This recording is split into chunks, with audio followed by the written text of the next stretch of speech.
В правительстве республики обсудили возможность переиздания школьных учебников по изучению остинского языка.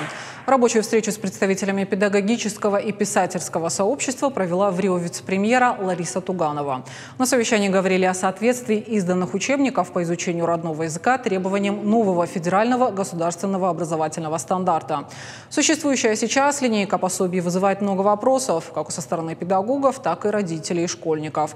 Основные нарекания связаны с тем, что они сложны для восприятия, имеют опечатки и неточности. Также участники встречи отметили отсутствие выстроенной методики обучения родному языку. По мнению представителей Министерства образования, в республике нет ни одного современного школьного учебника остинского языка, а те, что есть, требуют либо серьезной доработки, либо замены.